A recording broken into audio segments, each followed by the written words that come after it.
ఏ hero అయినా, ఏ actor అయినా తన జీవిత కాలంలో 100 ఏళ్ల పాటు నిలబడే పాత్ర ఒక్కటైనా చేయాలని కలలు కనడం సహజం. అలాంటి అవకాశం మాత్రం చాలా కొద్ది మందికే దక్కుతుంది.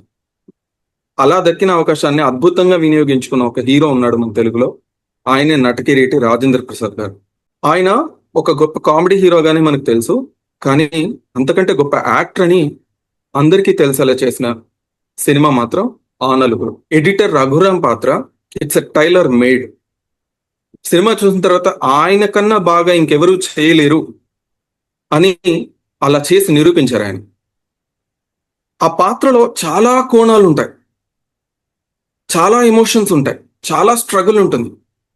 ప్రతి దాన్ని కూడా మన దర్శకుడు చంద్ర సిద్ధార్థ్ గారు అద్భుతంగా చూపించారు. అదొక గొప్ప ఆదర్శవంతమైన పాత్ర. పుస్తకాలు, నవలల్లో మాత్రమే చూసే పాత్ర. మన సమకాలీన సమాజంలో అత్యంత అరుదుగా ఉండేటువంటి పాత్ర. ఆ పాత్రలో ఆయనకున్న విలువలు ఎలా ఉంటాయంటే, ఆయన ఒక పత్రిక ఎడిటరు. తనకొచ్చేటువంటి జీతంలో సగం జీతాన్ని కుటుంబానికి, సగం జీతాన్ని సమాజానికి ఇస్తాడు.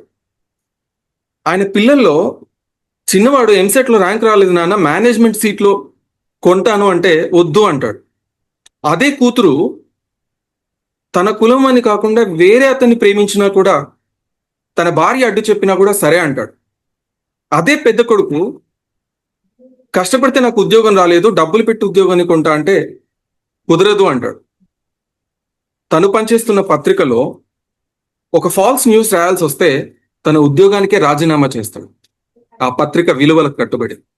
ఏ పని అయితే ఏంటి, మనం చేసే పనిలో తప్పు ఉండదు, ప్రతి పని గొప్పదే, డిగ్నిటీ ఆఫ్ లేబర్ ని నిరూపించడానికి 10 ఏళ్ల పిల్లాడితో కలిసి అప్పడాలు అమ్ముతాడు. దాన్ని అవమానంగా ఫీల్ అవ్వడు. అంతటి గొప్ప పాత్ర.